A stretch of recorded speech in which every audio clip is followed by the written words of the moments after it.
Hi, this is Madhu Bhatt from CSA Bangalore. Welcome to our podcast series where we invite top leaders to share their insights on key industry topics related to cybersecurity. Today, we are joined by Sudhakar, a senior leader at ECU Worldwide. Thank you so much, Sudhakar, for taking time to speak to us. It's really a pleasure to have you here. In this episode, we'll be exploring an exciting and timely topic, the intersection of AI and cybersecurity. Let's dive in. Thank you, Madhu, for having me here. It is my pleasure to be here and to talk about the current latest trends that everyone is talking about, artificial intelligence, and the most critical topic, cybersecurity, and see how they overlap with each other, how they both are helping each other in saving the larger customer base. Yeah, thank you so much again. So, people talk a lot about AI. AI is doing this, AI is doing that, and then people have lot of expectations. So, how do you think AI is streamlining cybersecurity operations through automations from your perspective?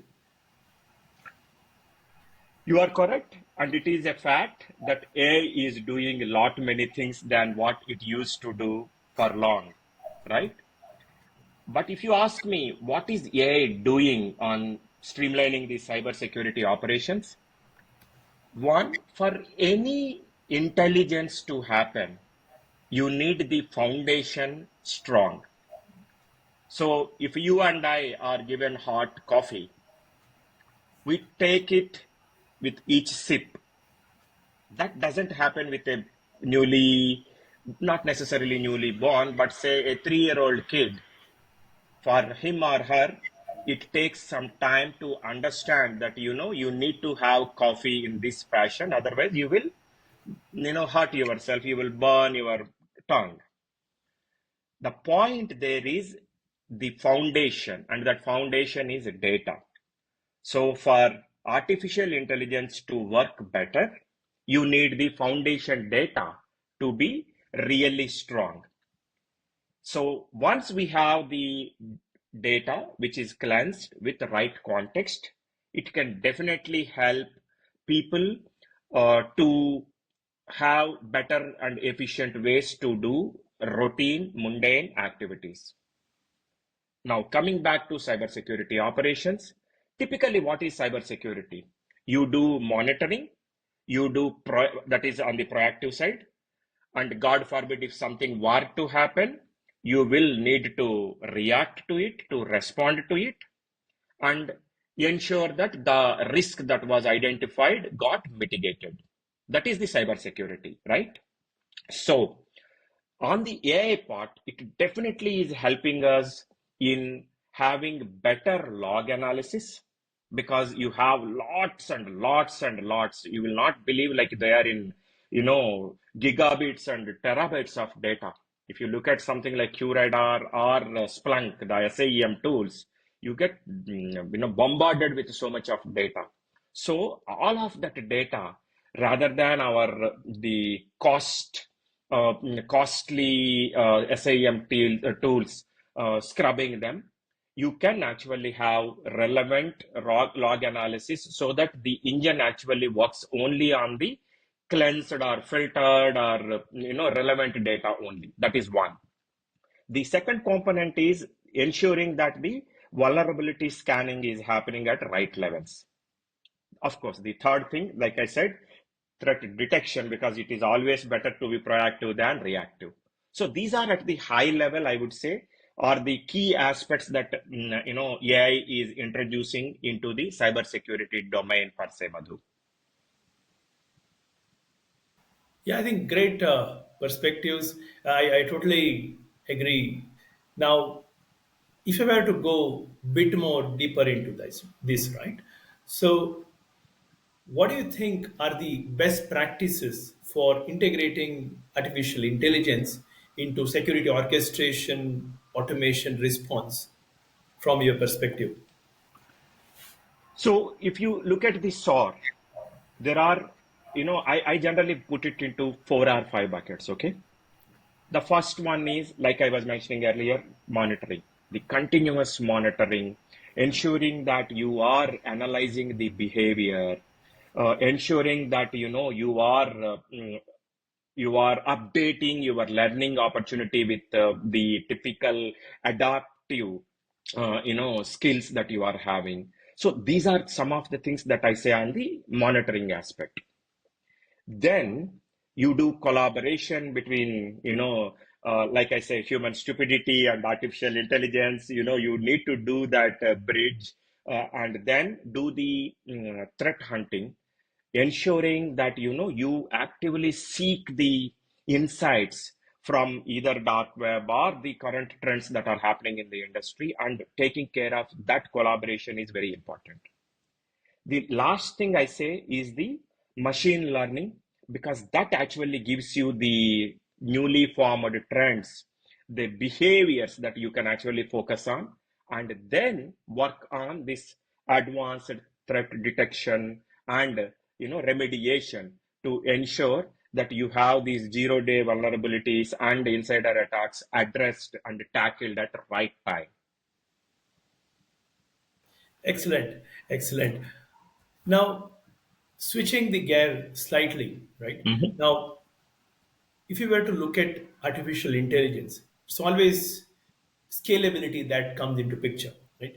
Now, that's where we think of some of the related technologies such as cloud. Now, if you were to think from that perspective, how can AI improve cloud workload protection and prevent misconfigurations? From my perspective, one of the reasons where cloud might get into the cyber issues is misconfiguration. So from your perspective, how can this happen?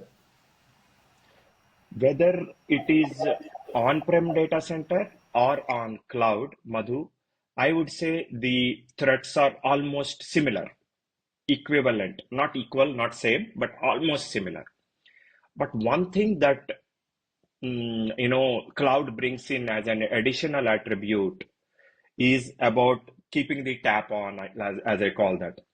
What I mean by keeping the tap on, if you go with that misconfiguration example that you talked about, Madhu, one key aspect is, if there is a misconfiguration, forget about the risk of data getting compromised and all. Of course, that is the most important aspect. But that misconfigured asset or configuration item can cause so much of financial impact to you, that one newly deployed firewall or newly deployed CI, which is not being used, left orphaned and now much used, all of these combinations uh, cause major cost impact as well, in addition to the non-tangible data related impact that we will talk about. So one thing that we need to talk or focus is on the misconfiguration component that you talked about, hence the anomaly. So we need to do that anomaly detection. What you mean by anomaly can be, like I said, a rule that got created which is not being used, a CI that got spun off that is not being used, or for that matter, a zombie device which is just there in your system ready to be attacked, because you do not know that that device is there, that setup is there, and that is being exposed to cloud and to external hackers or threat people with bad intentions. So I would say that the potential security risk identification through anomaly detection is the key aspect. Then analyzing that configuration data to identify the deviations, identify what is not working as per the best practice, or focusing on the minimizing the vulnerabilities and creating the best or optimal posture from the security standpoint. So these are some of the key component. Of course, you do have the advantages from the cloud perspective, like reviewing your landing zone from cloud viewpoint, ensuring that your cloud security posture management is better, ensuring that your machine learning algorithms are helping you in identifying the threat detection. Uh, without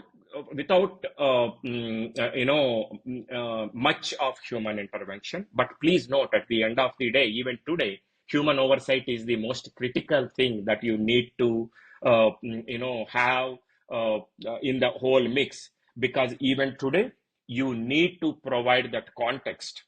And coming back to the original foundation point that I was talking about, data, with data still getting evolved, having the right context, with all that components, Madhu, it becomes very important that keeping the human at the center to provide that context, and at the outer data layer, the technology can definitely provide you the overall perspective and can help improve this security posture in holistic standpoint. So true, so true. Great perspective. Now, moving slightly into where we are, right?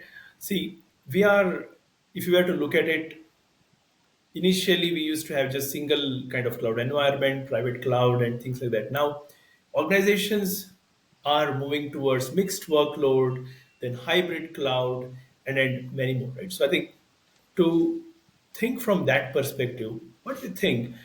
Um, the roles that artificial intelligence play in securing multi-cloud and hybrid environments.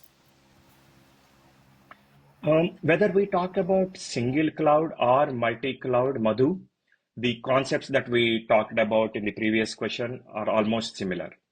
However, there are 4 or 5 things that I would say get added when you talk about multi-cloud.